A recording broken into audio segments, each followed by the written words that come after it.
Hello tout le monde, c'est Marie-Lie et je suis très contente de vous retrouver pour un nouvel épisode, encore une fois cette semaine, du balado Franchement.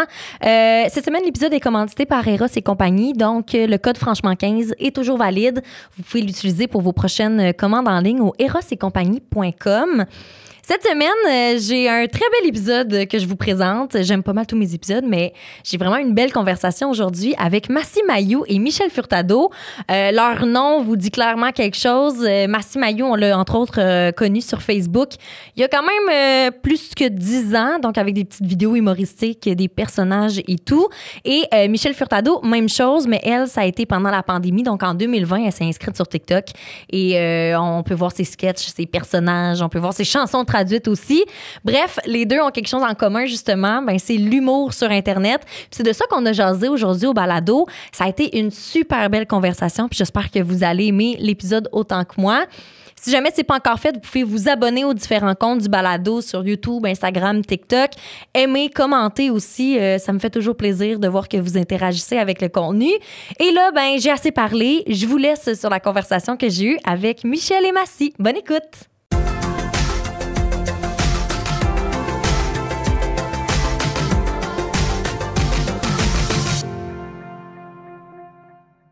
Je vous ai invité ici aujourd'hui pour parler justement de ça, votre rapport aux réseaux sociaux, mais de votre humour surtout. Puis ça fait longtemps, surtout toi, Massi, que tu es sur le web et que tu fais des vidéos pour faire rire. Est-ce que tu fais quand même des vidéos éducatives? Je pense que ça dépend. Ouais, exact. Je fais des vidéos beaucoup en vulgarisation scientifique. Pas autant sur mes plateformes personnelles, mais que ce soit à Télé-Québec ou à Radio-Canada, j'ai eu plusieurs mandats d'animation. J'ai eu le show Massi en mission, j'ai été consultant scientifique principal pour Lucas et Léo.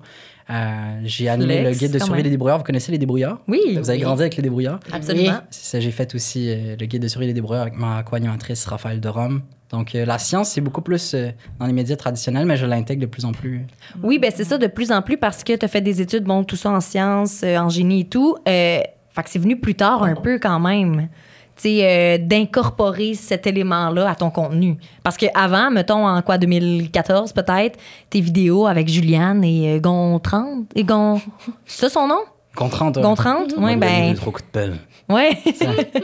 J'ai-tu du Ouya qui coule? Non. Non? Tout est beau. Tout est beau? OK. Ah, ça va science. être une surprise. La science est venue plus tard parce que moi, au début, je pensais pas que c'était nécessairement compatible. Mais j'avais cette tension-là à l'intérieur de moi qui me disait non, c'est sûr que c'est possible de faire les deux, la science, Puis je voulais pas choisir. Puis quand j'ai rencontré un orienteur en secondaire 5, il m'a dit choisis. Puis ça m'a tellement énervé que ça m'a comme donné un défi personnel de genre non, j'ai pas envie de choisir. Et donc je lui ai dit t'es certain, je peux pas faire un programme scientifique tout en continuant de faire ce que j'aime, faire des personnages, etc. Il m'a dit non, t'auras pas le temps. Tu fait I Watch Me. Watch Me, c'est ça. Je me suis inscrit en sciences de la santé. J'ai évolué en sciences nature. Je me suis inscrit en ingénierie aérospatiale. Tout en faisant l'ingénierie aérospatiale, j'ai commencé à avoir mes shows d'animation scientifique. Je continue à faire des vidéos sur Internet. Et donc, au final, mes années à l'université ont démontré le contraire à cet orientateur-là que j'ai pas recroisé depuis, mais qui peut-être m'a vu passer à différentes émissions puis s'est dit peut-être qu'il a prouvé que c'est possible de faire le pont. On le salue aujourd'hui là, pour lui dire dindant, check-moi bien. C'est ça, check-moi bien aujourd'hui. Mais c'est quand même le fun, puis on en parlait à micro fermé, on a grandi avec tes vidéos là, on est pas mal dans la même tranche d'âge, puis ça l'a fait jaser. Juste en arrivant ici, les techniciens m'ont dit qui tu reçois aujourd'hui, puis j'ai dit Michel et Massi. Puis là t'es comme Massi, ça fait longtemps, puis bitch, tu t'assois. Puis là, c'est la première chose qu'on m'a dit. Ouais, parce que ça a été, gravant là, dans la tête. Il y a un truc que je trouve triste, c'est qu'aujourd'hui, les gens, ils ont leur premier élan de succès, puis dès que ça va moins bien, ils disparaissent. On n'entend plus parler d'eux, etc.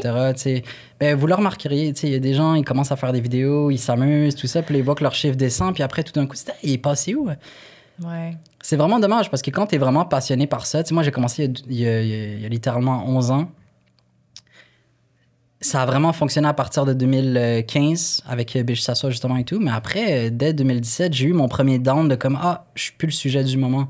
Il faut pas que tu abandonnes, il faut que tu continues, il faut que tu continues à faire du contenu. Puis ça fait en sorte que comme ça fait plus d'une décennie que je reste quelque part dans la tête des gens, je travaille avec des clients, etc. Puis même si j'ai pas les meilleurs chiffres, je dis n'importe quoi, en 2023, en 2024, je suis resté un petit peu dans la tête de tous ces gens-là. Puis j'ai été un des premiers créateurs de contenu au Québec qui a imprégné ce style-là, la création de personnages, etc. Donc, comme j'ai perduré à travers les années, tu regarderas mes chiffres, j'ai pas les meilleurs chiffres, mais pourtant, tout le monde se souvient. Tout le monde se souvient, tout le monde sait comment c'est lui qui a fait ça, qui a fait ça. C'est ça un petit peu le vrai succès pour moi, c'est d'avoir créé cette pérennité dans le temps, en fait. Ben oui, puis on t'écoutait sur Facebook, là. Hey, ça donne une idée, là. Facebook ou YouTube, mais tu sais, c'était pas TikTok. On était vraiment loin de ça. Facebook surtout. Facebook, ça n'a pas de bon sens. Facebook, je vous le dis, Facebook avait un algorithme plus puissant que celui de TikTok. Ah ouais? Dans son prime. Un algorithme... Tu sais, TikTok, c'est différent. Il vient placer des points sur la carte, fait du testing. Tu vois, tes vues au début, elles sont pas super élevées, mais après, ça fait 500, 2000, 1000, 10 000, 100 000. C'est exponentiel. Facebook, c'est pas comme ça. Ça part d'un point central. Ça part... l'algorithme à l'époque partait d'un point central, puis les partages de tes amis pouvaient devenir les partages des amis, puis les partages des amis, des amis. Puis ça, je veux dire, ça ment pas. C'était puissant, puis ça faisait en sorte que tu étais connu localement. Beaucoup de créateurs de contenu au Québec sont pas connus localement. Ils sont connus en France, sont connus là où les points ont fonctionné.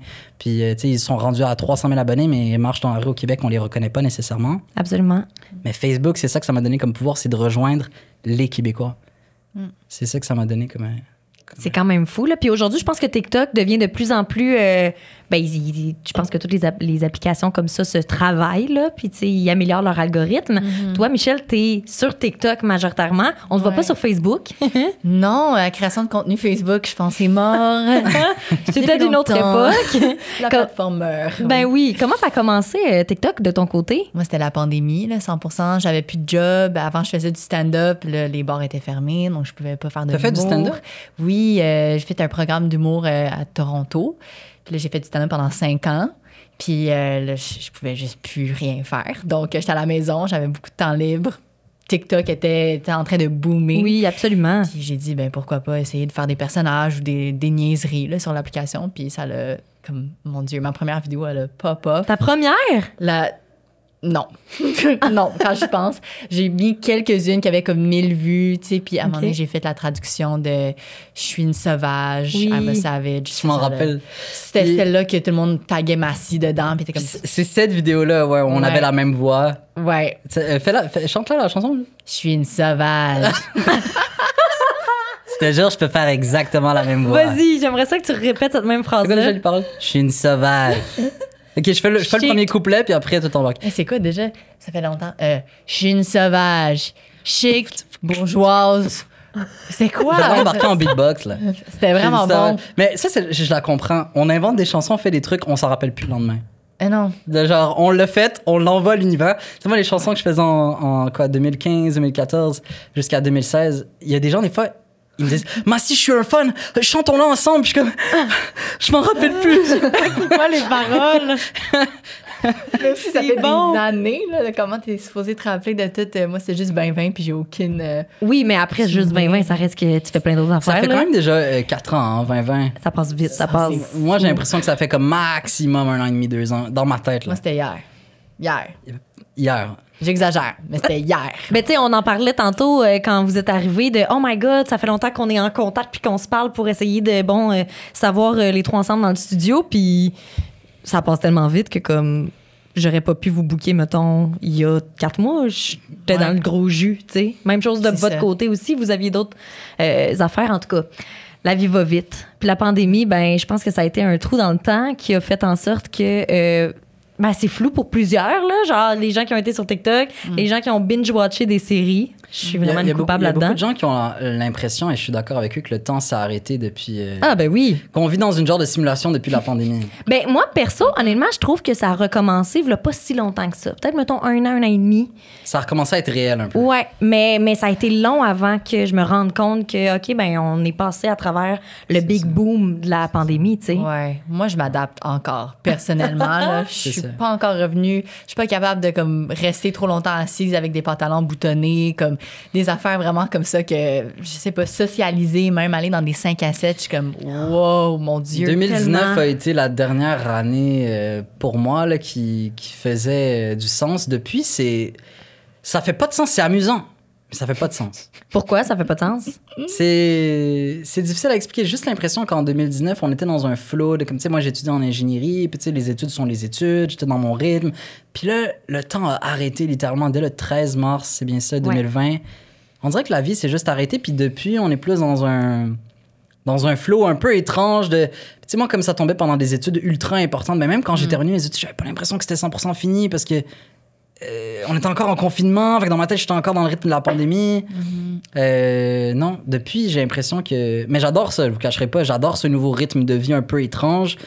Ma perception par rapport à la vie a changé, mais c'est pas pour autant négatif. C'est juste spécial. Oui, mais ce flow-là, c'est aussi en quelque sorte à cause de de ce que vous faites dans la vie, là. Tu sais, je veux dire, vous ne faites pas du 8 à 4 tous les jours, même petite routine. Ben, j'imagine, là, tu sais, vous avez plus des contrats. Aujourd'hui, bon, j'ai un tournage, après, je m'en vais participer à un balado. Puis bon, vous avez comme un horaire qui est comme ça, là, un peu comme constamment en mouvance. Puis tu sais pas trop ça va t'amener où. Fait que je pense que ça ajoute aussi à ce que tu dis, là. Si tu te lances en création de contenu en pensant que ta vie va rester 100% normale... Absolument pas. Absolument pas. Tu peux rester humble, comme a toujours enseigné ma mère. Tu peux vraiment rester humble, rester pied sur terre, mais tu dois comprendre aussi que ça vient avec des conséquences sur... on va te reconnaître dans le métro, on va te reconnaître au centre d'achat, on va te reconnaître... Puis ça, il faut de l'adaptation. Moi, j'allais à la Ronde en 2015... Non, c'était pas normal. Puis surtout, moi, tu sais, j'étais pas habitué à cette attention-là parce que j'avais pas nécessairement beaucoup d'amis dans ma vie. J'avais eu un petit peu d'intimidation. Donc, du jour au lendemain, de passer de quelqu'un qui arrive à peine à socialiser avec les gens de la cafétéria à quelqu'un qui, voilà, ben, se fait reconnaître à la Ronde par, tu sais, 1000 personnes en une journée. Puis j'exagère même pas. Tu te dis, waouh, je revenais de la Ronde une journée, je recevais toutes les photos à la fin de la journée. Je disais, tous ces gens-là savent ce que je fais. Ça m'a vraiment déstabilisé. J'en parlais avec ma mère. J'étais comme, qu'est-ce que je fais avec ça? Elle m'a dit, moi, si les gens t'aiment, si les gens te suivent, c'est parce que t'as été toi-même. Ouais. Si tu commences à prendre la tête avec ça, ne plus être humble, les gens vont arrêter de t'aimer. L'authenticité, c'est quand même important, là, puis on en parle de plus en plus. Est-ce que, juste parce que tu parles de justement la vague de personnes qui viennent à toi, c'est un peu le même aussi? Toi, est-ce qu'on te reconnaît dans la rue? Pas 1000 personnes, c'est sûr. Ça, c'est peak Facebook era, je pense. Mais oui, il y a pas mal chaque fois que je me promène dans une place. Il y avait un petit shade, hein? Non. Peak Facebook era. Je déteste Facebook en ce moment, mais j'adorais ça quand c'était le peak Facebook era. Ben oui. Je pense que Mais j'ai vu ta vidéo partout, moi, personnellement. Tu sais, ça reste qu'on est dans un marché où c'est de plus en plus saturant, de guillemets. OK, t'as fonctionné, il y en a 8 qui ont fonctionné cette semaine. Ouais. Mais particulièrement, sa vidéo, elle était encore dans un prime de TikTok, là où l'algorithme de TikTok était assez... Je trouve que là, ça s'est calmé. Oui. Mais c'était à une époque, je pense, quand t'as publié cette vidéo-là, c'était 2020, 2021. Ouais. Moi, je l'ai vu partout, sa vidéo, puis on me l'a envoyé. Il y avait un petit peu ce phénomène Facebook Prime Era. C'était TikTok Prime Era. C'était TikTok, on a passé TikTok là. Prime Era. Oui, puis les gens doivent... Pardon. Je vais m'étouffer. Les gens doivent encore t'en parler de cette vidéo-là, qui est genre dans tes premières. Ouais, 100%. Des fois, ça m'est arrivé de croiser quelqu'un sur la rue, puis ils sont comme « Je suis une sauvage! » Puis je suis comme « Great! J'adore le legacy que je laisse. » Mais, tu sais, ce que tu parlais, que c'est... On a entré dans un flow étrange depuis la pandémie. Moi, ça a été vraiment étrange parce qu'avant, je n'étais pas créatrice de contenu en 2019. Là. J'ai vraiment commencé en 2020 quand c'était comme... On était chez nous, puis on sortait pas. Puis là, le moment que le confinement a relevé, puis on a commencé à sortir, là, les gens étaient comme « Hey! » Puis là, j'étais genre... Cela, t'étais littéralement dans une simulation dans ta tête. Littéralement. Ma vie a complètement changé pendant la pandémie. Donc là, c'était comme... Oh mon Dieu, qu'est-ce que je fais avec toute cette nouvelle attention? Au début, j'aimais pas trop ça. J'étais un petit peu overwhelmed puis paniquée par tout ça, surtout quand ma première vidéo était virale. Mais tu as continué. J'ai continué. Mais ça moi, j'ai suivi ça de près. J'ai suivi ça de près. Ça a monté en popularité. Ça a monté, puis ce que j'ai aimé, c'est qu'elle s'est pas dénaturée par rapport à son style. C'est vrai, ça, par exemple. Il y a beaucoup de créateurs de contenu, dès qu'ils ont une vidéo qui fonctionne, des fois, au lieu de faire comme, OK, ben ça a fonctionné, super recette, repeat, il y en a, ils changent du jour au lendemain, réorientent leur contenu. Les gens sont comme plus sûrs. Des fois, ça fonctionne. Des fois, c'est comme, ah ben, tu t'es réorienté, j'aime ça, puis des fois, non. Mais elle, j'ai aimé qu'elle est restée honnête à son style, puis c'est super unique, c'est super le fun. Elle a pas eu peur du ridicule, puis elle a fait comme non, ça c'est ma mission principale sur TikTok. Oui. C'est parodier des chansons américaines, tu sais, puis ça a été, je pense, gagnant pour toi, là, je veux dire, parce que t'as quand même justement une authenticité qui se remarque, là, dans le sens où t'es pas comme tout le monde, tu sors du lot. Ben les deux, vous sortez du lot. Je pense aussi c'est pour ça qu'on vous reconnaît, que ça marche vos contenus sur les réseaux sociaux. Mais tu sais, aujourd'hui, t'es un des visages de Mordu, puis t'es complètement toi. voix, là, quand tu fais tes capsules mordues, là. Ouais. J'ai écouté, je pense, récemment une vidéo avec Sœur Angèle, ça se peut-tu? Oh, quel rêve. T'es genre, yo, Sœur... T'es pas comme Yo, ça, mais sœur. t'es très comme en mode, je suis Michel, puis comme, salut. T'es pas quelqu'un d'autre. Ouais. Mordu, t'as choisi pour ta personne à toi, tu sais. C'est ça. En fait, j'ai postulé à Mordu, puis il était comme, oui, embarque. C'est hot. J'ai jamais cuisiné. Jamais. Je cuisine pas tant dans la vie, mais c'est ça, c'était juste vraiment l'authenticité. Puis on veut que tu sois poche, mais que tu essaies, puis que ça soit plus accessible aux gens, la cuisine. Donc, ouais. T'as postulé, c'est-tu un poste qui était ouvert ou t'as juste envoyé? Oui, c'était un poste. J'ai reçu une notification de LinkedIn. C'est très professionnel. J'étais comme, OK, je vais postuler. C'était littéralement, le titre, c'était spécialiste TikTok. Puis ça faisait comme 3 ans que j'étais sur TikTok. J'étais comme, ben oui, c'est spécialiste, là. Mais tu le mérites, ce titre-là. Merci. Puis tu sais, là, 3 ans, quand j'ai commencé à faire ces chansons-là, je suis une sauvage, là.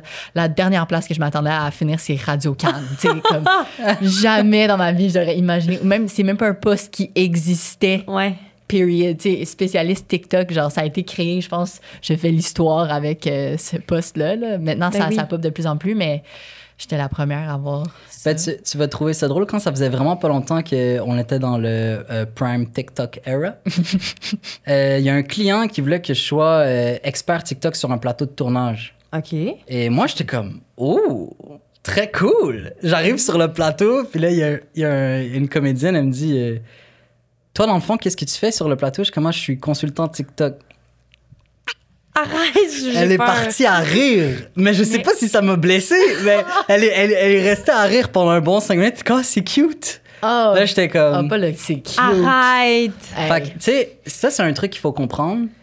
On enlève beaucoup de crédibilité aux gens qui vivent des réseaux sociaux. On va pas se le cacher. Mais c'est moins pire aujourd'hui, je pense. Ah, tu serais surprise. De plus en plus, c'est démocratisé. De plus en plus, il y a des gestionnaires de médias sociaux. Il y a des gens qui n'ont jamais fait ils ont jamais publié leurs propres vidéos, mais ils savent donner des très bons conseils à des clients, par exemple. Donc, de plus en plus, on démocratise un petit peu l'importance des réseaux sociaux puis les professionnels qui gravitent autour de la gestion des réseaux sociaux, l'influence, etc.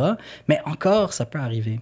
Puis moi, des fois, ça peut devenir blessant parce que, tu sais, moi, j'ai vécu les deux extrêmes. J'ai fait un programme où c'est excessivement conservateur, où il y a un ordre professionnel autour de ça. Tu sais, j'ai étudié en ingénierie. Donc, quand j'ai terminé mes études, j'aurais pu aller travailler dans une compagnie, faire un super bon salaire, me donner la crédibilité tu sais, de celui qui a étudié en ingénierie, etc. Moi, j'ai décidé de travailler sur mes entreprises, dont l'animation, la création de contenu. Et tout. Donc, quand quelqu'un crachait sur ma crédibilité, j'étais comme, oh, tu sais, c'est un peu dommage qu'on doit vivre cette perte de crédibilité-là. C'est un peu dommage qu'on reconnaisse pas tout ce que les créateurs de contenu font pour se rendre là où ils sont. Ouais, mais pourquoi avoir continué? Ah, moi, ça me passionne, créer des vidéos. Puis je voyais de plus en plus qu'un lien se faisait aussi avec la science. Puis j'avais mes gigs en animation scientifique, j'avais mes gigs en création de contenu. Je trouvais que j'étais vraiment à ma place. Puis particulièrement la vulgarisation scientifique, ça a été le plus beau cadeau de mon bac, c'est de faire comme waouh, le pont se trace vraiment entre le monde des arts et des sciences. Donc je suis juste resté sur cette lancée-là, puis j'ai voulu donner une chance à mes projets. Après, j'ai découvert une passion pour l'entrepreneuriat. Tu sais, j'ai commencé à faire mes propres entreprises, mes propres trucs, indépendamment des réseaux sociaux. Puis, je suis juste resté sur cette direction-là où j'ai jamais eu besoin d'aller travailler chez un géant de l'aéronautique, par exemple. Ah, mais quand même, là, parce que si tu dis après que les gens le remarquent, pas le remarquent, mais les gens, ils crachent un peu sur la crédibilité parce que c'est comme un monde. Tu sais, tu peux être créateur de contenu sans jamais avoir été à l'école, là. Tu sais, mettons, tu n'as pas besoin de ça alors que de construire un pont. C'est sûr. J'espère que la personne ait fait un peu d'études. C'est sûr, mais là où ça devient intéressant, c'est l'expérience sur le terrain. Tu sais, Michel, quand un client il te mandate, tu fais tout, là. Tu fais tout. Tu fais la stratégie de contenu. Tu fais la stratégie de contenu. Il y a des agences dans ce monde qui chargent des 5 chiffres juste pour la stratégie de contenu. Après, tu crées le contenu. Il y a des compagnies de production qui chargent dans les 5 chiffres juste pour le contenu. Après, tu fais une stratégie de diffusion, le moment, la stratégie marketing derrière, le branding que tu maintiens sur tes plateformes. Il y a un moment où tu remplaces énormément d'humains. Donc, les certaines agences qui connaissent la valeur des créateurs de contenu réussissent à nous défendre devant certains clients. Tout comme des fois, tu tombes sur des agences où ils te prennent pour acquis et tu te dis, wow, mais est-ce que vous réalisez la valeur que j'emmène sur la table? Ou certaines agences qui ont peut-être un petit peu moins l'habitude de travailler avec des créateurs de contenu, tu arrives avec un chiffre pour le mandat, puis tu es comme, ben non, là, on est Ben, écoutez, monsieur, on a un budget faramineux de 193 $ par capsule. Donc, on pense vraiment que vous allez nous en produire une tonne. C'est comme, non, il faut respecter la valeur du travail. Puis, il y a certaines parties prenantes qui ne sont pas encore rendues là sur le marché, même en 2024. Absolument, mais est-ce que ce serait moins pire? Es-tu d'accord, toi aussi, Michel, de ça? Absolument. Écoute, je peux en parler long et large de ça, de ce que je pense, mais aussi, moi, c'était tellement nouveau en 2020 quand j'ai commencé. Quand j'ai eu mon premier contrat de collaboration, il était comme, juste en échange d'un produit gratuit. Puis j'étais comme, cool, happy to be here. J'avais aucune idée, tu sais. Puis après ça, c'était comme un billet de 50. Puis parce que j'avais aucune idée c'était quoi ma valeur.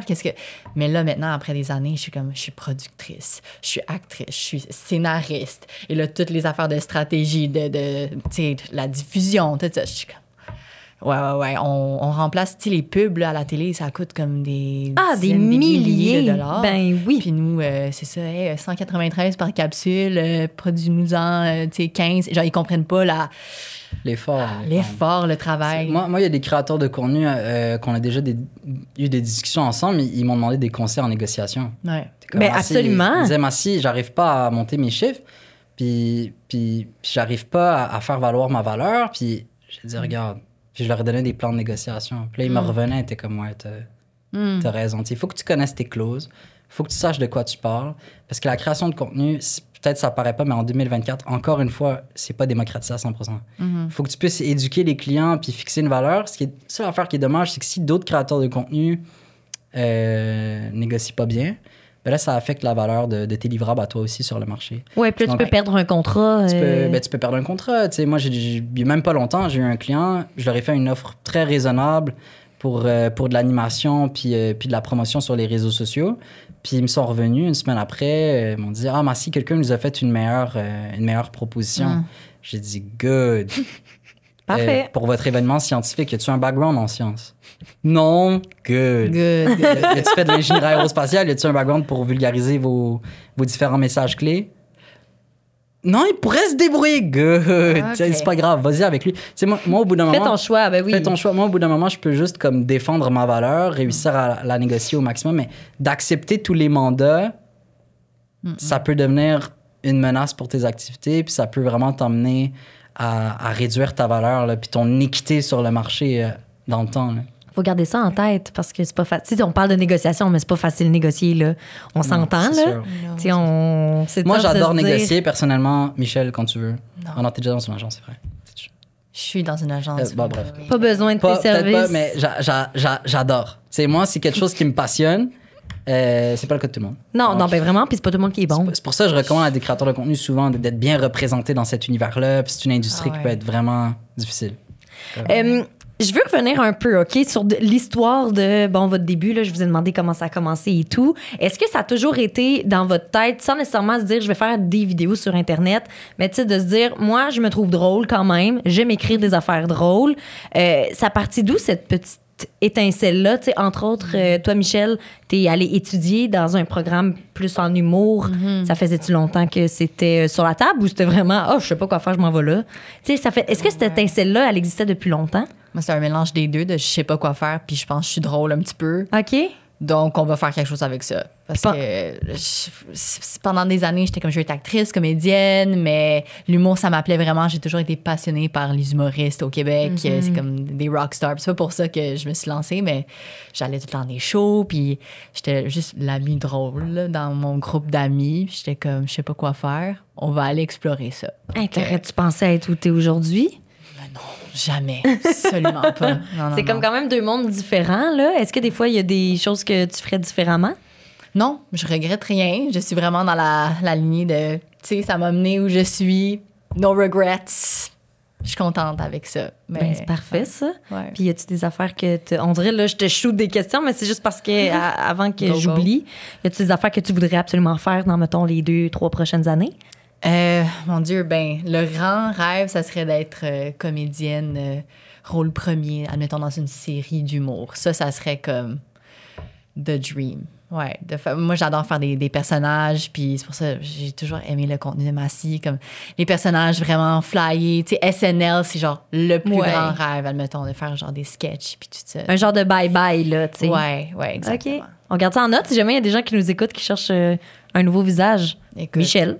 J'ai une panoplie de personnages. Je te vois s'il m'écoute dans la caméra, je te vois dans la série de. Tu sais, à chaque année, ils prennent les Amazon Prime, ils font leur série. Ah, lol. Ouais, je pense que ça s'appelle qui LOL. ira le dernier. J'envoie ça à l'univers. Prenez Michel.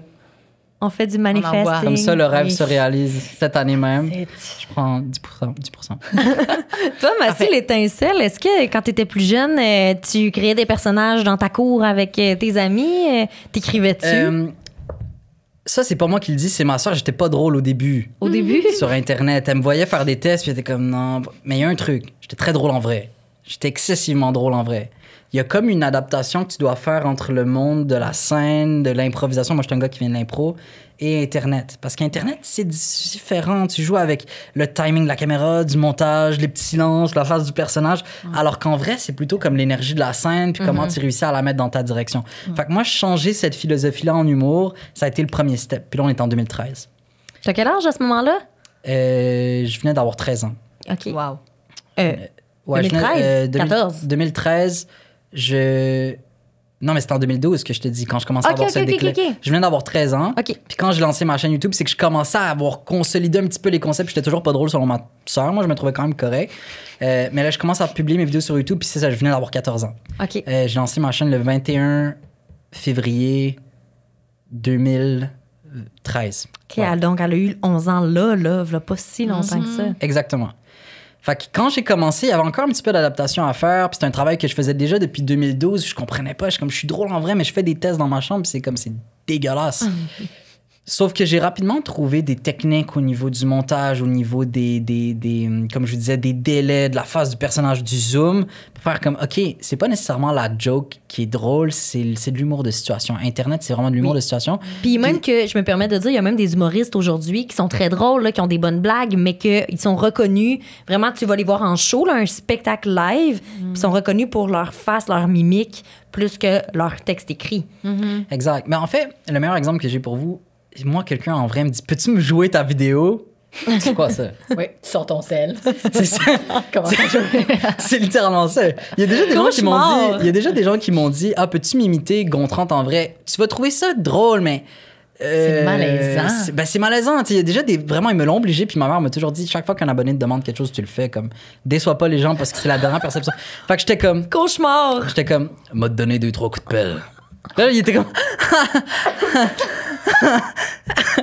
Là, j'étais comme. T'en veux d'autres? Oui, fais, Juliane. Là, il était comme. Ah, c'est vrai que c'est vraiment plus drôle en vidéo. Je suis comme, ouais, c'est. Voilà, mais tu me l'as demandé. Donc, c'est la mise en scène, c'est l'interaction entre les différents personnages qui fait le résultat final. Donc, bref, j'ai jamais déçu ma mère. Je l'ai fait à chaque fois quand on me le demandait. Mais c'est à ne pas faire souvent. Mais les personnages, c'est pour ça, dans le fond, que tu t'es tourné vers les personnages plus pour la facilité des mimiques. Puis... Ça donne un grand pouvoir, les personnages. Ouais, parce que t'en fais aussi des personnages. Ouais, Geneviève, ça se peut-tu? C'est ça son nom? Geneviève, c'est un de mes personnages, ouais. Je trouve que c'est pas un masque, mais... Il y a beaucoup de gens dans l'humour qui c'est des personnes gênées. En tout cas, moi, je parle pour moi. Je suis une personne gênée dans la vie. Puis un personnage, ça me permet de, sans filtre, dire ce que j'ai à dire. C'est vraiment puissant. Comment tu peux jouer avec. Puis ça te permet d'aller à des places où toi, en tant que ta personne, t'irais pas. Tu sais, donc, c'est vraiment le fun à jouer avec ça. Là. Ça, c'est un de mes grands secrets que je révèle dans le podcast aujourd'hui. Exclusivité, franchement. Les personnages, ça te permet de jouer avec les limites de l'humour d'une manière beaucoup plus poussée que si tu restais toi-même. Quand t'es quelqu'un qui fait des personnages, tu peux dire des trucs excessivement risqués. Oui. À la limite du racisme. Tu peux faire... Je vous jure, vous pouvez jouer avec des limites en humour qui sont excessivement... Je pourrais pas faire ça si je restais moi-même, mais je me protège. C'est comme un layer de protection d'avoir des personnages. Ouais. J'ai pu tester des limites que j'ai choqué personne qui sont comme ça un personnage. C'est ça, ben il y en a plus de limites. Ben oui, tu sais, moi j'ai imité toutes les nationalités du monde. Tu sais, si je le faisais moi-même puis que j'allais pas à fond dans le personnage, les gens me diraient, mais si c'est comme si on peut pas dire que c'est pas correct, mais c'est semi-off. Il y a quelque chose qui. Alors que quand t'as un personnage, tu peux aller. Puis même quand je travaille avec des clients, tu peux réussir à t'approprier certains messages clés, créer un rebound. Ouais. Puis là, ça fait en sorte que moi, les collaborations avec les clients, ça devient excessivement organique puis facile. Puis parce que j'ai pas besoin de faire passer les 5 messages clés par ma propre bouche. J'ai Marco qui arrive, genre, hey, t'as-tu déjà fait ça, nan? Annonce du produit, arrive, tac, tac, tac. Puis au final, ça donne une bonne vidéo qui fit avec mon style parce que ben, j'ai le pouvoir des personnages de mon côté. Là.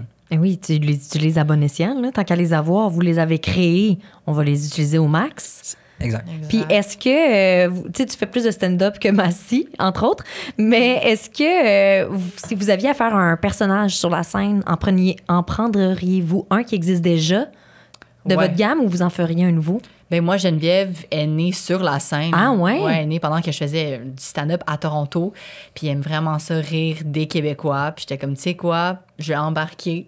Parce que Geneviève, en gros, elle a un gros accent québécois. Ça parle pas anglais, genre, mais elle fait comme si elle maîtrisait la langue parfaitement. Dans sa tête, à elle, son anglais est parfait. Puis c'est ça qui fait qu'elle est très charismatique et charmante. Mais c'est ça, c'est né sur la scène pendant un stand-up. J'étais dans une compétition, en fait. C'est un Survivor d'humour. Puis à toutes les semaines, il y a des gens qui se faisaient éliminer. Arrête. Il y avait tout le temps des défis différents toutes les semaines. Je me suis rendue vraiment plus loin que je pensais. Puis ce défi, cette semaine-là, c'était de faire un personnage que tu n'as jamais fait avant sur la scène pendant 3 minutes. Genre un monologue, mais drôle. Puis là, j'étais comme... Qu'est-ce que je vais faire? Puis là, je suis comme, OK, quelque chose qui quand même me ressemble puis qui me rappelle de la maison. Je m'ennuyais de Montréal. Je suis comme, go, on va faire Geneviève. C'était le nom le plus québécois que je pouvais penser. C'est accrocheur quand même, Geneviève. Ouais, puis en anglais, c'est quoi? Ben, moi, je disais... My name is Geneviève. Puis il n'y avait pas de Geneviève ou rien, là. C'était My name is Geneviève. C'est intelligent, quoi. Elle rentre, puis tout le long, j'imaginais que tu faisais juste parler de t'étais qui Geneviève, mais en anglais, très cassé. Je disais des affaires inappropriées, là. C'était incroyable. Ouais. J'avais comme un set de... Puis là, j'ai continué à le bâtir, puis c'est devenu tout un personnage, mais... Puis tu peux même pas être tenu responsable. C'est juste comme... C'est Geneviève. C'est Geneviève. Ouais, c'est ça. C'est ça. Elle venait de Earth Good, qui est Terrebonne. Mais juste à la de traduire. Terrebonne, arrête. I come from Earth Good. C'est bon! C'est tellement con, mais c'est ça qui fait que... Ben, c'est ça. C'est que c'est con, mais c'est très, très bright en arrière de ça. Ah, j'aime ça. Est-ce que Geneviève, on va la voir plus? Me semble que je la vois pas tant passer sur les réseaux. J'ai pris une petite pause de Geneviève, juste pour moi, tu sais. Elle habite-tu avec toi? Elle habite toujours en moi. C'est les voix dans ma tête, Geneviève. Okay. Fait que là, tu devais te dissocier, Geneviève. Ça fallait qu'on se sépare un petit peu. Vous Mais oui, elle va revenir 100%. Les gens l'adorent. Puis cet été, justement, je fais 2 shows live de sketch. Puis Geneviève va être là. Donc, je vais pas plugger mes shows, mais... Ben oui, profite-en. Je vais faire une petite plug. Absolument. On reparlera de Geneviève à la fin du balado. Parfait. Massy, si tu pouvais en faire un sur la scène, est-ce que tu reprendrais un personnage que tu as déjà créé? Ou t'en créerais un nouveau? Probablement pas. Ouais, pourquoi? Probablement. Comme moi, je l'ai dit, je fais vraiment une grande distinction entre l'humour de la scène puis l'humour numérique. Donc, j'ai l'impression que je repartirais sur des bases vraiment nouvelles où les personnages que j'ai faits sur Internet ont été étudiés pour Internet. J'ai pas l'impression que je les recyclerais directement. Je vois pas comment je ferais Gontran sur la scène. Ça pourrait arriver un jour si j'arrive à trouver la twist sur la scène ou comment je le joue, mais ça serait beaucoup plus... je pense que ça serait des personnages beaucoup plus généraux puis issus de certains stéréotypes. Ouais. Ils auraient peut-être pas nécessairement de nom. Ouais, ce serait différent, je pense, sur la scène des personnages que j'utiliserais. Ça dépendrait de mon public aussi, je pense. Ouais, dans un bar, mettons que tu fais pas le même personnage que si t'allais parler à une crowd des débrouillards.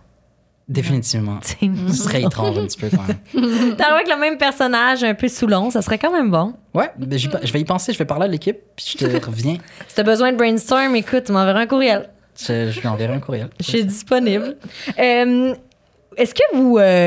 Est-ce que vous trouvez ça tough aussi des fois de jumeler un peu la job, là, surtout plus toi, là, la job comme plus sérieuse, qui est plus en lien avec la science, à ta job, je vais pas dire pas sérieuse, mais plus haha, on rit, on fait de l'humour sur Internet? Ça peut devenir excessivement difficile. Tu sais, moi, des fois, j'oublie que, genre, faut que je sois drôle. Des fois, genre, comme, j'oublie que c'est mon travail d'être drôle. Donc, des fois, je rencontre des gens, des partenaires, des agences. Puis, on pensait que tu serais plus drôle en vrai. Je suis comme, c'est vrai. C'est vrai, faut que je je sois humoriste, drôle. t'es créateur de contenu. Faut que je l'active. Comme quand je suis arrivé au podcast là, aujourd'hui, je suis un petit peu venu en mode plus sérieux et tout. Puis c'est correct. Hein? Puis c'est comme juste parce que je suis comme ça dans la vie de tous les jours. Il y a beaucoup de gens qui trouvent que je suis trop sérieux en vrai. Même ma propre mère, des fois, comme « Mais si tu veux continuer à faire rire les gens, il faut que tu retrouves l'humour d'autrefois. » Oui, mais la personne... C'est moi aussi. C'est moi, j'ai grandi, je suis devenu beaucoup plus sérieux quand j'avais 15 ans. Mais ça se réactive. C'est juste, il faut que tu t'échauffes. Bref, quand je suis dans un contexte très sérieux, des fois, comme les études ou les discussions d'affaires, ou tu sais, des fois, je traîne trop là-dedans. Donc, quand c'est le moment de faire une vidéo... Tu sais, je me confie à mes proches comme ça. Et là, aujourd'hui particulièrement, ça veut pas être drôle, cette vidéo-là. Ils me disent, ouais, mais c'est parce que tu t'es pas échauffé depuis comme 2 semaines. T'as eu tu sais, 3 examens la semaine dernière, 2 problèmes, 1 flat. Comme, donne-toi juste une chance de comme t'échauffer. Ouais. Fait qu'aujourd'hui, c'est un bon exemple de comme, je m'échauffe, je redeviens un peu, je reviens dans mes bottines. C'est comme, OK, t'es quelqu'un de drôle, tu sais. faut que je le fasse, ce point-là. Tu sais, pas besoin de faire une joke à la minute là, pour être une personne drôle. Tu peux juste converser sans tout le temps faire des jokes. Je trouve que ces personnes-là, c'est tout le temps les plus drôles d'habitude. Sur nos bâches, mais je vais bâcher. Pour aller à l'école de l'humour puis être entouré de gens qui veulent tout le temps être la personne la plus drôle puis tout le temps en train de puncher tout. Puis c'était les personnes les moins drôles sur la scène. Genre, je suis juste comme soit professionnel, soit bon quand c'est le temps d'être bon. Pas tout le temps besoin de « Hey, buddy! » tout le monde, ouais, j'ai remarqué cette tendance-là aussi. C'est ça, t'es humain. Je l'ai remarqué aussi. Il y a des gens que j'ai rencontrés qui veulent toujours scorer. Ouais. Mais ils scorent pas bien. Je dis, ouais. Puis même sans personnage, tu sais, les gens qui vont faire du stand-up, mettons, là, sans personnage de scène, ça reste que t'as quand même une personnalité de scène. Tu sais, t'es toi-même sur la scène, mais t'es pas nécessairement exactement la même version que toi si je te parle justement en prenant un café. Il y a quand même une nuance parce que justement, là, t'es en mode entertainer. Ouais. Est-ce que des fois, toi, dans des meetings, on t'en fait mention de comme, t'es pas si drôle que ça? Je dis pas, tu sais, dans le sens où, moi, personnellement, je te trouve très drôle, mais tu sais, est-ce que des fois, on t'en fait mention ou? Non, je trouverais ça rough. Moi, ça m'est arrivé une fois, mais c'était pas dans un mode professionnel. Okay. J'étais allée voir le show de quelqu'un, un humoriste, puis j'avais comme pas dormi cette journée-là. C'était genre vraiment une journée rough, back-à-back. Oui. J'étais allée au show, puis après le show, il y avait un petit 5 à 7. Là, je parlais avec quelqu'un. Et puis cette personne, je ne veux pas nommer, mais cette personne-là était comme avec son chum, et elle a dit à son chum, Michel est vraiment plus drôle d'habitude, genre là. Oui. Comme... Puis là, j'étais genre. Devant toi? Oui, j'étais là. Hein? T'en fais pas, là, Michel d'habitude est drôle. Puis ils l'ont dit en joke, mais j'étais comme, tabarnak, j'ai pas besoin de tout le temps être go. Puis je viens d'écouter un show, on peut-tu relaxer? Donc, non, c'est la seule fois que ça m'est arrivé, mais c'était quand même marquant, là. Comme, ça te rentre dedans, ouais. Mais t'as pas le goût d'être drôle, tu sais, je veux dire. Mais non. J'étais comme. Laisse-moi être moi-même, là, en ce moment. Je peux-tu juste enjoy ma soirée? Juste vivre, ouais. Puis, chances are que tu vas être plus drôle si on te fait pas la mention de t'es plus drôle d'habitude. Tu vas juste être toi, puis tu vas essayer peut-être de faire rire un peu parce que c'est ça, tu sais, c'est ta personnalité. Ouais, c'est ça. Mais tu deviens un peu immunisé avec le temps, je te dirais. Mais t'as pas le choix. La première fois, ça te rentre dedans vraiment. Ouais. Mais moi, j'ai eu des expériences dans ma vie qui ont fait en sorte, par exemple, quand tes propres ennemis, parce que moi, j'ai eu des ennemis secondaires, tu sais. Des ennemis, c'est quand même un gros mot, ennemi, non, là. J'ai eu des ennemis. Et quand ces gens-là viennent te voir face à face, tu dis, en passant tes vidéos, on les a vues, puis c'est quand même drôle, là, tu sais. Ça te marque. T'es comme, fuck, je suis vraiment drôle. J'ai réussi à faire rire mon propre ennemi, tu sais. Ennemi. Tu sais, j'avais animé mon spectacle de secondaire 5, je sais pas quoi, puis je les avais vus dans le public, genre rire. J'étais comme, OK. Ça, c'était comme la marque positive de genre, oh wow, OK, t'es vraiment drôle. Tout comme j'ai déjà eu mes propres amis qui m'ont dit, Massy, ouais, on dit peut-être, tu sais, tu l'as juste moins, je sais pas. Tu sais, peut-être c'est juste un moment. Puis ça te touche énormément. Ça fait mal. Donc, quand t'as vécu les deux extrêmes, pour moi, t'es immunisé. Pour moi, il n'y a plus rien qui te check. L'humour est l'humour. On est tous des humains. Des fois, ça part. Des fois, ça revient. Quand tu finis par faire le tour de ce cycle-là, tu fais comme... C'est indépendamment de moi. Mon humour n'est pas moi. Non, absolument. Mm-hmm. Des fois, je suis drôle. Je vais te faire rire, même si t'es mon propre ennemi. Des fois, je suis pas dans un bon mood où je vis des trucs sérieux ces derniers temps. Ça sort pas comme je veux. Ou des fois, paradoxalement, t'es dans une période difficile de ta vie puis c'est là que t'es le plus drôle. Mm-hmm. Comme Biche s'assoit pour moi, ça a été ça. J'avais fait couper mes cheveux cette journée-là. Ma mère m'avait dit, Massy, je n'aime pas la coupe que tu as fait aujourd'hui. Ça m'avait tellement énervé que j'avais mis une tuque blanche. Je me suis mis devant ma caméra puis j'ai fait comme, Waouh, t'as juste 500 likes sur ta photo de profil. Wow. Puis j'étais comme, ouais, c'est drôle ça. Puis j'ai sorti cette vidéo-là et la soirée même, tu sais, ça blow up. Elle avait 200 000 vues, le lendemain 1 million, tu sais. Fait que l'humour et la personne sont... Non, mais ça touche quand même, surtout quand c'est quelqu'un que t'aimes et que t'apprécies, ami ou famille. Moi, je suis pas vraiment... je suis pas vraiment drôle. Je suis pas une humoriste, là, tu sais, évidemment, dans la vie. Mais je me considère avoir des mimiques. T'as quand même un rythme humoristique. Merci, oui. Moi, j'allais T'as dire quand même un rythme... Genre, ça, je veux pas être psychologue, mais j'ai quand même l'impression que ça t'est déjà passé... Attends, passe-moi ton petit doigt. C'était vraiment pas nécessaire en passant, c'était juste pour là. On va le faire quand même. Non, fais pas vrai. T'as déjà voulu être humoriste quand t'avais comme 15 ans, puis t'as pensé t'inscrire à l'École nationale de l'humour, puis finalement t'as fait non. C'est comme une psychanalyse. Pas tout à fait. OK, good. Mais... Je démissionne. Regarde, c'est tout. Ça fait du podcast. Ouais. Mais moi, ma sœur, que j'aime beaucoup, et à ce jour, on en rit encore, mais elle a toujours ri de moi sur le fait que j'étais pas drôle. OK. Mais tu sais, un peu comme des sœurs et des frères, ça s'achale et ça s'aime. Tu sais, un peu taper sur le clou constamment, t'es comme, OK, à un moment donné, ça fait 8 millions de fois, tu me le dis, on peut comme passer à un autre appel. Et j'ai, dans les comme 3 dernières années, j'ai côtoyé des gens de milieux différents. Et là, de plus en plus, les gens me disaient, t'es drôle dans ta personne d'être. Parce que je suis un peu weird, là. Tu sais, si tu me rencontres, ça arrive, je suis comme, allô! Tu sais, je suis un peu comme malaisante. Puis là, je me suis rendu compte, toute ma vie, je pensais que j'étais vraiment pas drôle parce que ma sœur, elle m'a toujours dit que j'étais pas drôle, tu sais. Mais c'est ça, il faut maintenant deconstruct ce qu'elle t'a mis dans la tête toutes ces années-là. Fait que j'ai envoyé un message. Ouais. Il paraît que... Mais tu sais, je dis pas que je suis vraiment fucking drôle, mais tu sais, ça reste que ça touche plus quand c'est quelqu'un que tu connais et que t'apprécies parce que la personne tout seule dans la rue, elle va te le dire... Elle va pas vraiment te le dire si elle le pense, à moins que ça soit vraiment comme dans un but de genre, je te blesse, puis t'es pas drôle. La famille, ça peut être autant négatif que ça peut être positif. Oui, parce qu'après, si tu peux travailler plus fort, tu peux dire, OK, ça, t'aimes ça ou pas, c'est plus critique. Moi, mes sœurs, on soupait ensemble, elles me sortaient une idée. Elles me disaient, imagine, je sais pas moi, un personnage qui fait ça, il fait ci, puis ensuite, non, j'étais comme, très drôle, très drôle. Puis ça me restait dans la tête. Je faisais une vidéo, je modifiais un petit peu à ma sauce, puis c'est une vidéo qui fonctionnait. 300 000 vues.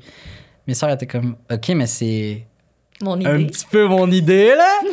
J'ai comme, c'est quoi, tu vas prendre 10% de ma carrière? 20. Ah. Fait que, tu sais, il y a eu énormément... Puis c'est vrai, il y a eu énormément de personnages qui ont été inspirés de discussions organiques que j'ai eues en famille, ou tu sais... Ma mère, elle a fait une blague, puis tu sais... Fait que peut-être que je leur donne une partie de ma carrière. Mais avez-vous déjà pensé travailler avec un membre de votre famille, justement, sur, le brainstorm, ou je sais pas, votre famille fait quoi dans brainstorm, la vie? Brainstorm, ça fait partie du processus créatif avec la famille. Vraiment. Okay. Tu sais, là, mes sœurs sont plus à la maison, mais ça faisait partie... c'était une grosse partie de mon travail, les brainstorms pendant le souper, là. C'est comme... Je leur dois vraiment une partie de ma carrière, en fait, quand je pense. Mais ouais, c'est... Moi, la famille, elle a toujours été... à chaque mois qui rentre. Ou même développement personnel, manager, entre guillemets, ma mère, elle a toujours été vraiment présente pour moi, mes parents, tu sais. Des fois, ils essaient de me donner des idées. Je sais pas si tes parents, des fois, ils essaient de te donner des idées. Et comme, Massi, tu pourrais, par exemple... Là, je suis comme, vas-y. Je sais pas, tu peux, par exemple, imiter ta mère et après, tu fais ça et après... Je suis comme, ça va pas fonctionner. Puis des fois, j'essaye, ça fonctionne. Hey. Fait que la famille, pour moi... excessivement important. C'est les gens les plus près de toi. Puis en humour, tout ce qui est près de toi, ça influence tes scripts, ça influence tes livrables, ça influence ta performance. Donc... Ça revient à l'authenticité. C'est ton expérience, juste avec beaucoup de sauce et d'humour. Mais c'est la même chose. Non, moi aussi, ma famille, ils me pitchent des idées. Là. Des fois, mon père me texte avec un paragraphe complet. Arrête! Des bullet points. Oui, idée des bullet 1, idée 2, idée 3. Arrête! C'est comment, pour ton prochain TikTok, tu pourrais... Genre, ouais, 100%. Fais cette toune-là, puis c'est genre une toune nichée, de comme... Sa furry page me fait peur, mon père, c'est n'importe quoi, là. Donc, mais c'est ça, pour mon stand-up aussi, comme, amène genre une application de pet sur ton cell, puis là, genre, pèse dessus, puis fait, oh, j'ai pété, ça scène, je suis comme... Mais des fois, il y a des clashs culturels. Hein. Des fois, il y a des clashs culturels. Comme des fois, mon père, ma mère arrivent avec une idée, puis je suis comme, ça pourrait faire rire un public algérien, mais le public québécois, je ne pense pas. Tes parents sont-ils les deux québécois? Il me semble que non. Non, mon père est portugais, mais c'est pas culturel. Je pense que c'est juste générationnel. Je veux pas... OK, c'est génial. Je veux pas dire, les boomers. Quand même, les personnages n'arrivent pas à te déresponsabiliser. Tu sais que c'est de l'humour un peu trop risky. Mais, qu'est-ce que j'allais dire? Mais travailler, moi, je me permets de te relancer. Est-ce que tu voudrais travailler vraiment, mettons, avec... T'as-tu des frères et sœurs? Non, j'ai une demi-sœur, mais non. Je travaillerais pas avec les membres de ma famille. Non. Est-ce que tu disais que tu dois une partie de ta carrière à ta famille? Je trouve que c'est... Pendant longtemps, moi, je voulais avoir tout le crédit. Je voulais que toutes les idées viennent de moi. Je voulais qu'il y ait absolument aucune aide de l'extérieur, que ça vienne vraiment tout de moi, puis c'est moi le T'étais une mastermind. narcissique, en fait. Peut-être. Non, j'étais comme, je veux juste pas sentir que les gens... Je voulais pas d'aide. Mais tu voulais pas rien devoir sûrement personne. C'est ça, je voulais que ça soit vraiment bâti par moi. Puis comme... Que je la comprends à 100%. C'est moi qui ai fait ça, tu sais. Ouais. Puis j'ai réalisé avec la maturité et les années que c'est impossible de fonctionner comme ça. Comme tu as dit, les soupers de famille, genre juste les conversations entre amis, des fois, ça peut être un brainstorm. Eux, ils savent pas, mais moi, je suis comme, est-ce que c'était drôle ce que je viens de dire? Puis je le note, tu sais, vite. Donc, c'est... Au final, tu te rends compte que tu dois pas juste à ta famille, tu dois à littéralement tous les gens que tu croises dans le métro, tous les gens... Ben, c'est que la vie est un brainstorm. Tu croises justement, tu marches dans le métro, tu croises une petite affaire qui fait quelque chose, puis t'es comme, ça pourrait m'inspirer pour tel ou tel sketch. Mes propres ennemis, moi, m'ont inspiré pour les... Parce que, non, c'était des phénomènes. Tu sais, on était dans le cours de chimie. Hey, j'ai une question, genre, tu sais, en gros... Moi, j'étais comme... J'étais dans le cours, j'écoutais comment ils parlaient, j'étais comme, That's art. Mais genre, attends, mais là, tu veux que je chasse la formule de PV égale NRT? Genre, monsieur, je comprends pas pourquoi. Là, comme, ces voix-là. Ah, c'est bon, ces voix. Ces voix-là ont donné naissance à des personnages. J'ai aussi croisé des gens un peu plus intello dans le classe. Monsieur, je juste me demandais, genre. Puis j'étais comme, non, ça se peut pas que ça soit vraiment sa vraie voix comme ça. Tu sais, je l'exagère à peine, là. Je prenais. Puis je me pratiquais devant le miroir le soir, j'étais comme. J'étais comme, c'est quoi cette mimique? Pourquoi il est comme ça? Puis ça a créé vraiment des personnages où genre tu sais, il y avait vraiment des filles dans mes cours que, genre, je comprenais pas pourquoi elles poussaient leurs voyelles. Genre, elles étaient comme, allô? Mais c'est tellement genre, ça pour vrai. Ça me choquait. Moi, les gens le voyaient pas, mais je prenais des notes. Sérieusement, j'étais comme, je l'écrivais. Puis, tu sais, j'ai des notes dans mon téléphone, avec iCloud, ça sync. Depuis 2012, je retrouve des notes de moi qui écrit des idées, puis je suis comme... Toutes les idées ne viennent pas juste de nous. Absolument. Non, on s'inspire du monde extérieur en titi. En titi, donc c'est ça. Puis si une de mes amies me shoot une bonne idée, je suis comme, hey, avant, je serais, non, je vais pas la prendre parce que je veux que ça soit de ma tête. Là, je suis comme, non, tu me permets-tu? Ben oui, je te la donne. Voilà, puis tu sais, c'est comme, après ça, tu mets à ta propre sauce, comme tu as fait le sketch avec tes sœurs, l'idée de tes sœurs plutôt. Donc, c'est ça, c'est vraiment... J'aimerais pas que tu dises l'idée de mes sœurs, pas à ce point. Pardon. L'idée inspirée par... un corps de ce qu'elle a dit. Une conversation. Un deal. C'est moi, ça le fait. Mais tu sais, c'est ça. Puis après, tu le mets à ta sauce au final. Là, fait que Chances are que l'idée, ça a été la petite graine qui a été semée. Mais le reste, la plante, c'est tout toi. T'sais, on dirait que je suis très poétique. Là, mais c'est très philosophique, tout ça. C'est philosophique. Bien, sur cette note philosophique, je me permets de passer à la question franchement intime qui est présentée par Eros et compagnie. Hey, philosophie, je vois sexuelle. On est dans le même, dans la même gang, là, tu sais. Chaque semaine, je présente un petit jouet différent et aujourd'hui, ça s'appelle le beluga. Est-ce que ça vous donne une petite idée? Absolument pas. Non. C'est gros. Je sais pas. Non. Non, c'est pas si gros que ça. Je vais le montrer à l'écran. Ceux qui nous écoutent peut-être en vidéo. Ça ressemble quand même à une forme d'animaux marins. Ouais, pas un beluga du tout. Mais... Je vous le laisse si jamais vous voulez regarder de plus près. Merci. En attendant, je vous le décris. Féminin ou masculin, ça? C'est un jouet qu'on peut insérer dans la culotte. OK. Qu'on dit. OK. Donc, d'où la forme. Là, ceux qui nous écoutent juste à l'audio, ça a comme une forme très fluide. Ça a l'air de... Tu sais, le truc qui peut survivre à des températures extrêmes qu'on a envoyé sur la Lune, il y a un nom pour ça. Oh mon Dieu, mais tu comprends que j'ai aucune connaissance sur ça, là, tu sais, moi. Toi, tu le sais pas? Aucune idée. Tu sais, les animaux qui peuvent... Les petits genres microscopiques qui peuvent survivre à des températures extrêmes. Arrête. Je sais pas. Tu le sais pas? Je vais faire mes recherches, je vais essayer de le mettre dans la description YouTube. Tu feras une recherche là-dessus, ils les ont envoyés sur la Lune. Pour voir si je me trompe pas, je dois vérifier mes sources. Mais ça ressemble à ça.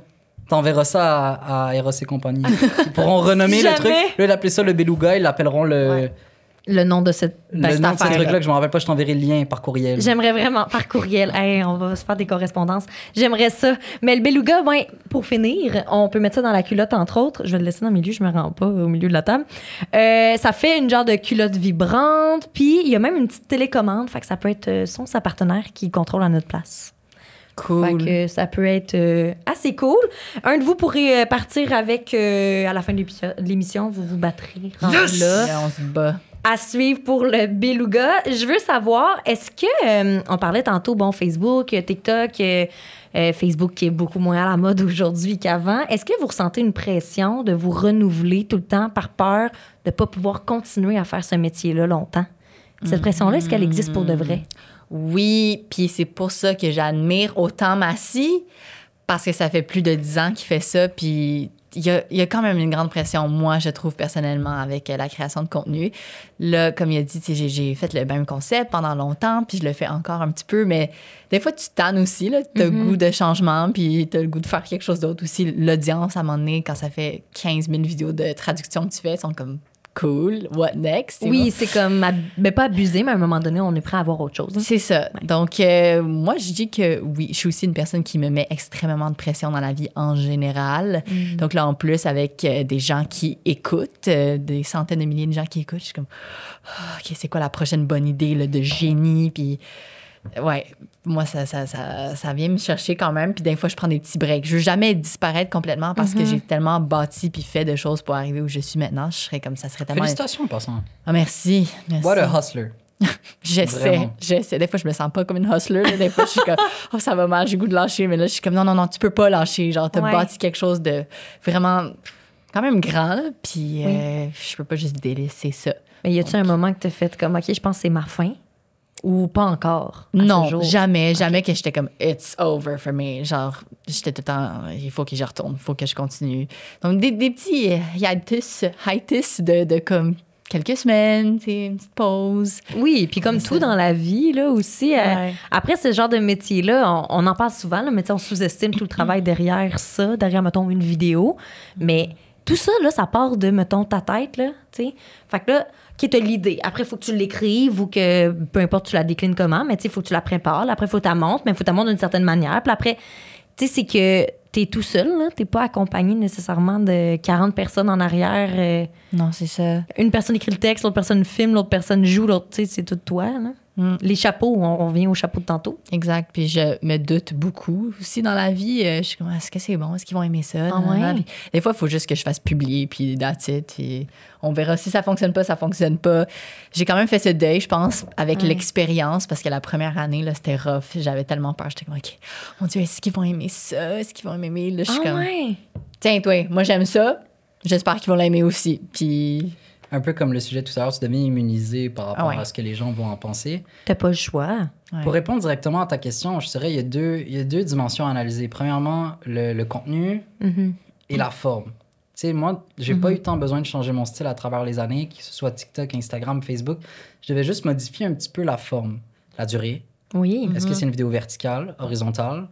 Là où ça devient difficile, c'est que certaines plateformes emmènent des trends que tu dois suivre, entre guillemets. Oui, beaucoup. Mais moi, j'ai toujours été très ferme là-dessus quand j'en parlais avec mes amis. Tu sais, j'étais comme, t'as deux manières de réussir.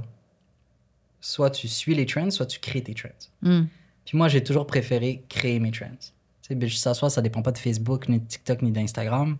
Les personnages que j'ai faits, les chansons que j'ai faites, etc., c'était indépendamment de la plateforme. Donc moi, j'ai toujours cette prémisse-là qui me rassure énormément de mon contenu doit être au maximum indépendant de la plateforme, puis je veux pas non plus me dénaturer puis être celui qui suit « Ah, c'est quoi la trend cette semaine, OK? Je dois porter ça, je dois faire un High Bucket Challenge, puis là, je dois faire comme qu'est-ce que je dois faire? » Tu sais, il y en a tellement eu de trends depuis les 10 dernières années qu'au final, ça finira plus. Donc, moi, je préfère rester honnête avec moi-même. Dire, OK, la plateforme, elle encourage un contenu qui est vertical, mais comment est-ce que, indépendamment de ça, je peux rester très près de mon contenu? Oui. Puis ça fait en sorte mais que... rester massif, là, tu sais. C'est ça. Ouais. YouTube, moi, ça n'a pas tant fonctionné. Honnêtement, après avoir travaillé fort pendant 1 an et demi, je pense que j'avais réussi à avoir 3000 abonnés, ce qui est correct. Mais je travaillais fort, excessivement fort. Donc pour moi, je méritais plus que ça. Je suis allé sur Facebook, j'ai testé la plateforme, j'ai vu que j'avais très peu d'adaptation. Même si ça me demandait moins d'efforts, je devais réduire juste la durée un peu. dynamiser un petit peu le montage. Puis au final, ça a tellement fonctionné qu'en un an, j'ai passé de 300 abonnés à 100 000. Arrête. Donc, j'ai pris cette communauté-là, je l'ai redirigée vers YouTube. Puis en une redirection, ben là, j'ai passé à comme 30 000 abonnés sur YouTube. Puis dans le même élan, Instagram, qui fonctionnait pas pour lui-même, j'ai créé cette redirection-là. Puis ensuite, Instagram a commencé à fonctionner par rapport à Facebook. Puis il faut que tu saches faire bouger ta communauté tout en ajustant légèrement les formats, mais en restant authentique envers toi-même. Ça veut dire que, comment tu parles, j'ai l'impression que t'as pas vécu tant que ça une pression. Tu me sembles être quand même très... je suis ce qui se passe, tu sais. Je suis. Je sens qu'il faudra continuer à suivre parce que même si les plateformes restent les mêmes, que c'est pas un nouveau... par exemple, le TikTok, il y aura peut-être un tactique, là, je sais pas s'ils vont lancer quelque chose de nouveau. Mais même si ça reste les mêmes, c'est quand même bon. On lance ça? On lance 33%, 33%, 33%, on lance c'est la une campagne. émission de télé que j'écoutais avant, Tactique. Ah, ok, ben laisse faire, on change de nom. Sur le soccer. Ben regarde, on commence le brainstorm. On commence. On commence. Tic-tic. Mais peu importe les nouvelles plateformes qu'il y aura sur le marché, tu sais, il y aura un effort à faire. Oui, absolument. Mais il faut rester. Je pense que l'élément numéro 1 pour ne pas que ça devienne une trop grande pression, c'est faire comme. Les plateformes sont les plateformes, tu sais. Je reste près de moi. J'aime cette façon en passant. Tu sais. Je reste près de moi. Tu sais, oui, je modifie un petit peu le format, mais je me mettrai pas la pression de remonter les chiffres à chaque fois. Ça se fera avec le temps. Puis tu sais, TikTok, il y avait une grande pression pour moi à monter les chiffres. J'avais 0 abonnés. Puis j'étais comme, encore, man! Recommencer. It's been 10 years! Est-ce qu'on peut prendre... Fait que là, je l'ai fait monter à 80 000 abonnés. That's it. 100 000 abonnés, j'étais comme, God, bien. TikTok va bientôt se faire bannir. Non, comment? Tu sais, ça reste que cette pression-là, mais il faut que tu restes près de toi-même. Les chiffres ne me définissent pas. Oui, puis ça a tellement changé en 10 ans. Tu sais, là, t'es un OG, là. Je veux dire, t'es là depuis 10 ans. Ça a tellement avec changé. Avec le béret, vous me prenez pour votre grand-père, en fait. Oui. Vous me prenez pour... C'est Michel ici qui est plus vieille, là, tu sais. C'est vrai. Moi, je suis son petit frère. Mais tu sais, ça reste que t'es dans le milieu depuis longtemps, puis ça a tellement changé, mais ça va continuer à changer. Puis là, en 4 ans, sur les réseaux sociaux... ça a déjà full changé. Ça complètement... C'est un autre monde, puis ça continue. Les proportions sont pas les mêmes aussi. Les proportions. Je m'explique. Avoir 100 000 abonnés en 2014... 2015, c'était plus au important, Québec. hein? C'est comme l'inflation. C'est les prix d'avant, c'est pas comme... C'est comme l'inflation.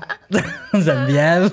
C'est bon, c'est vrai en plus. Tu sais, moi, avoir 100 000 abonnés, 150 000 abonnés à l'époque sur Facebook, j'étais Kylie Jenner. Je garde ça au montage, j'étais Kylie Jenner. Ouais. Mais aujourd'hui, t'as 150 000 abonnés sur TikTok, c'est comme... Cutie. Très nice! Oui, tout le monde peut avoir... T'as des gens qui ont construit des centaines de milliers d'abonnés, mais des fois, le public est même pas québécois. Des fois, ils vont... Tu sais, il y a des gens qui ont réussi à avoir 500 000 abonnés, le public est externe au Québec. Donc, c'est des algorithmes, puis c'est comme tu l'as dit, il y a un aspect économique là-dedans où la valeur de chaque abonné est diluée par un nombre d'abonnés plus grand. Absolument. Donc, ça me fait penser, je vous fais une confidence, OK, aujourd'hui. C'est la première fois que je dis ça. Moi, sur mon TikTok personnel, que je mets pas de vidéo vraiment, là, une fois comme aux 8 millions d'années. Et, 8 millions d'années, c'est impossible. Regarde, c'est possible pour moi quand... C'est lui le scientifique à table. C'est impossible! Et madame, c'est impossible, en fait. Je tiens à dire, avec ta voix de geek, là, que tu imitais tantôt, le petit nerd. Bref. Mais j'ai genre presque 15 000 abonnés, OK? Mais j'ai pas 15 000 abonnés. Puis là, je suis tout le temps gênée quand ils, mettons, sont comme, mettons, j'ai des amis qui me croisent sur la plateforme, ils vont me follow, puis là, ils vont voir, puis ils sont comme... Pourquoi t'as presque 15 000 abonnés alors que sur mes vidéos, j'ai comme 300 vues parce que, genre, c'est moi qui monte le sac en crochet que je viens de faire, là, tu sais. Mais là-dedans, il y a peut-être 3 ou 4 vidéos qui ont fait en sorte que tu as eu ces 15 000 abonnés. Non, je vous dis mon secret. Parce que dans le temps, quand TikTok était Musical.ly... T'étais une Musical.ly, girl. Non! J'ai envie de crier. T'étais pas celle qui faisait checker son téléphone comme ça en faisant Non. En plus, tu deviens toute rouge, on le sait que c'est ça. Mais je suis super mal à l'aise parce que je faisais ça avec ma petite sœur. Au secondaire, on faisait des vidéos à la... tu sais, comme il y avait une mode là, des twins là, qui faisaient comme des vidéos de danse. Je suis vraiment pas une danseuse en plus. Mais on faisait ces vidéos-là et on a réussi à avoir genre 15 000 abonnés. Mais quand la plateforme a fusionné, ces personnes-là, ils ont pu... Tu sais, je veux dire, Musical.ly, c'est comme pas le même monde, là. Fait que ces personnes-là, c'est comme s'ils n'existaient plus, mais sont encore sur mon profil. Je suis un peu gênée de faire comme, tu sais, la fille a l'air d'avoir 15 000 abonnés, mais elle a comme 300 vues sur Ouais, le studio. en même temps, t'as pas créé un nouveau compte. Fait que t'aimes un petit peu le... Ben, en fait, Non, mais- au début, non, mais Non, mais en tu jase, là.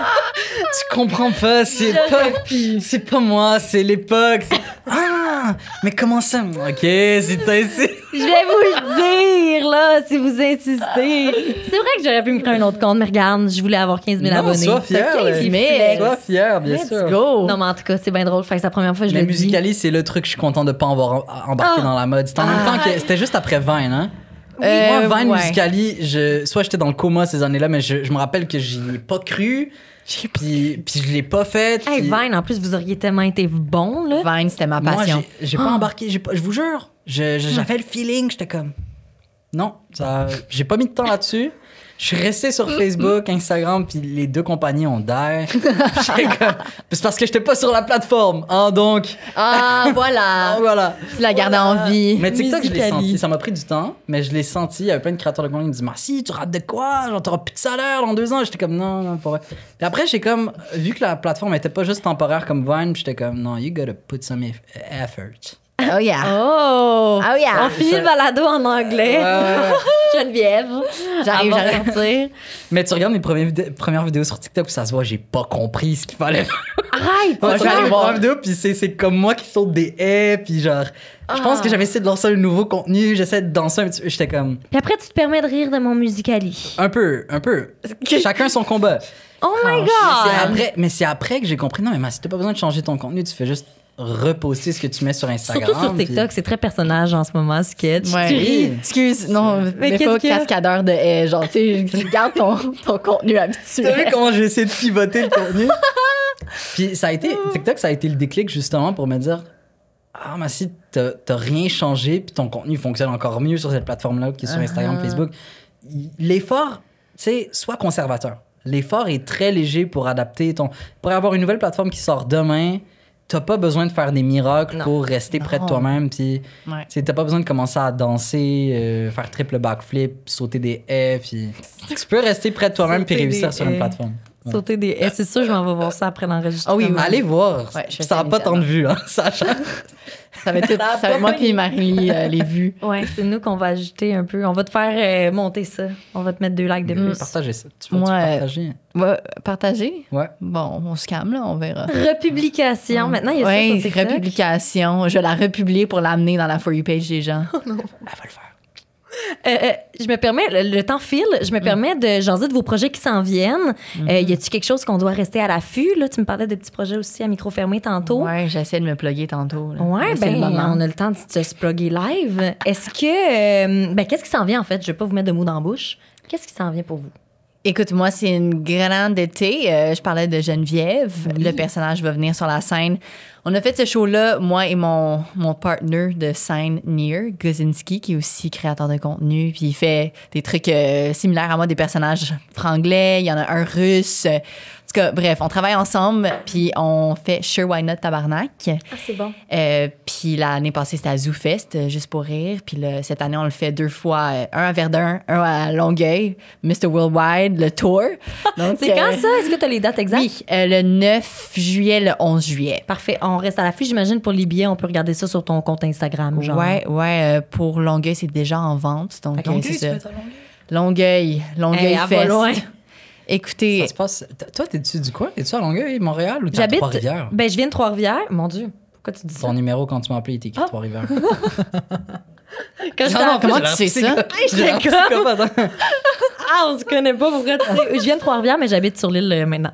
OK. Good. Fait qu'on va tous aller voir son show à Longueuil. On va là, moi. tous se rendre Go. à Longueuil ou à Verdun, là, tu sais. Go. Longueuil, c'est le 11 juillet. Puis Parfait. les billets sont en vente déjà. Donc, restez à l'affût sur mon Instagram. Je fais des stories. On peut prendre un petit moment quand même pour. Merci. Tu peux t'applaudir aussi. Ouais, je suis d'accord. Je suis d'accord. Très fort. Puis c'est pas mal ça qui s'en vient. Sinon, je me remets les pieds dans le stand-up après ma pause de 2 ans. Donc, je recommence ça lundi qui s'en vient. On verra. Puis, Oui. j'ai oublié la dernière chose. Je vais Oui. commencer un podcast. C'était ça ma prochaine question. J'étais comme, avais-tu pu en parler? Non, je vais en parler juste oublier parce que 1000 choses qui se passent. Mais c'est ça, je commence les enregistrements en juin. Donc là, je vise juillet, pour les premiers épisodes. Puis c'est sur la danse, parce que la danse a toujours vraiment fait partie de ma vie. Mais t'es dans une troupe, je pense. Ça se peut-tu? Ouais, récréative. Okay. En ce moment, c'est vraiment... Tu vas recevoir des danseurs? Des danseurs, chorégraphes, tu sais, des gens, des piliers de la scène qu'on connaît pas, sont plus, tu sais, dans les coulisses, des gens qu'on connaît aussi. Un bon mélange des deux, mais tu sais, je trouve qu'au Québec, on adore la danse, mais c'est plus entertainment, tu sais, Révolution, à TVA, tout ça. Personne sait vraiment... Pas qu'ils savent pas, mais ils connaissent pas ça. Ils connaissent pas les différents styles. Ils connaissent pas ce qui se passe en coulisses.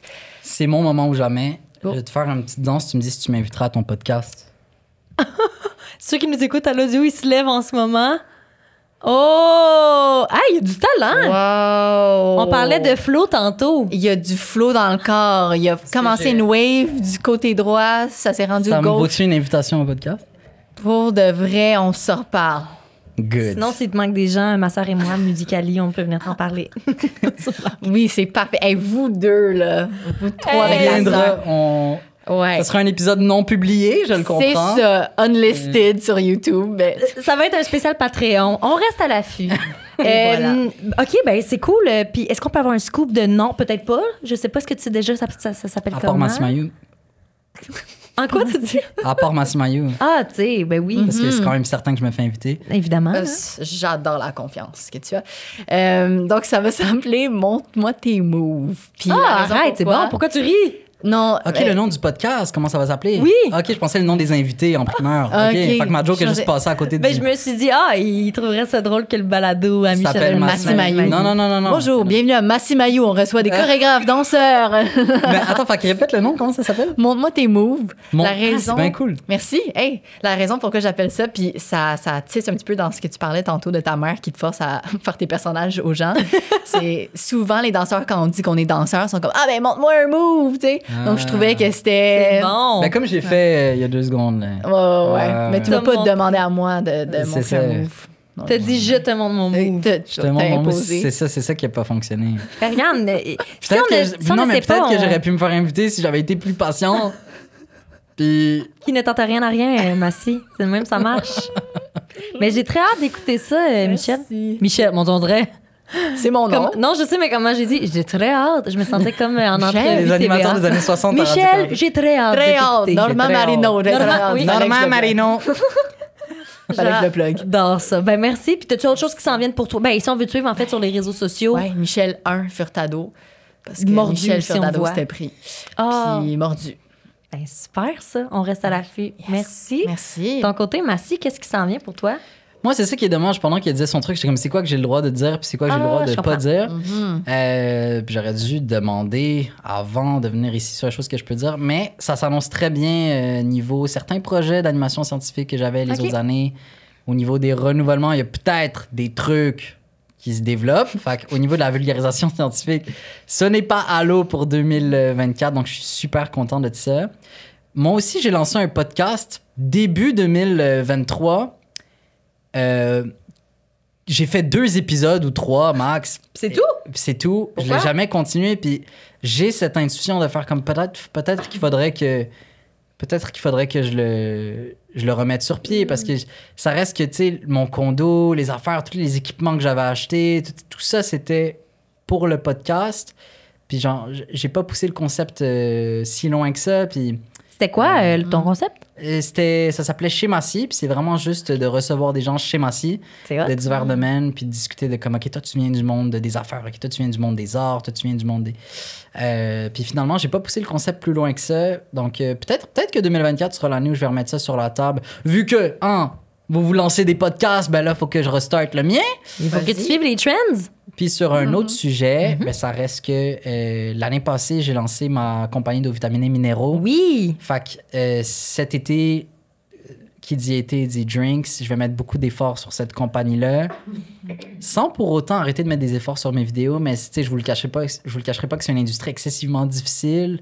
Les smart drinks, les eaux vitaminées, il y en a de plus en plus, j'ai l'impression. Il y en a de plus en plus, donc c'est sûr que cet été, je vais mettre de l'effort sur comment est-ce qu'on peut se différencier dans un marché aussi compétitif, puis comment est-ce que je peux faire en sorte d'emmener cette compagnie-là plus loin. Fait que c'est les projets qui sont sur la table. Ben c'est bon ça, ça donne le goût de te suivre encore plus, puis on peut le faire sur les réseaux sociaux. Toi aussi, Instagram, j'imagine Facebook, tu dois... Es-tu encore actif sur Facebook? Facebook, encore actif. Instagram, LinkedIn. LinkedIn. Sinon, tu peux me suivre par courriel. OK. C'est le. Pour me suivre, tu fais juste m'envoyer un courriel. Comment ça se passe? Puis je vais être... un par un, je vais vous dire comment ça se passe. Ah, tu nous ajoutes à l'infolettre. On Puis à t'ajoute à chaque l'infolettre. mois, on reçoit une infolette de qu'est-ce qui se passe chez Massy. Plus pratique Exact. comme ça que de répondre un par un. Oui, ça va bien, merci. Oui, ça va bien, merci. Plein de beaux projets qui s'en viennent. Merci de demander. Je termine en vous posant une question. Le balado s'appelle Franchement. J'aimerais ça que vous me dites c'est quoi la phrase que vous êtes tanné d'entendre qui vous fait un peu rouler les yeux puis dire hey, franchement. Soit quelqu'un qui vous arrête dans la rue puis qui vous dit ça, soit quelqu'un qui connaît pas c'est quoi la création de contenu, qui vous trouve pas si drôle que ça puis qui vous fait un commentaire. C'est quoi qui vous fait dire franchement? Bonne question. Merci. La première chose qui pop dans ma tête, c'est peut-être pas la réponse la plus pertinente, mais quelque chose de franchement, c'est quand les gens me reconnaissent dans la rue et ils disent « Hey, t'es la fille! » Hein? Les gens T'es te la disent ça. fille. Ça, peut-être quelque chose d'autre. Tu sais, plus développé.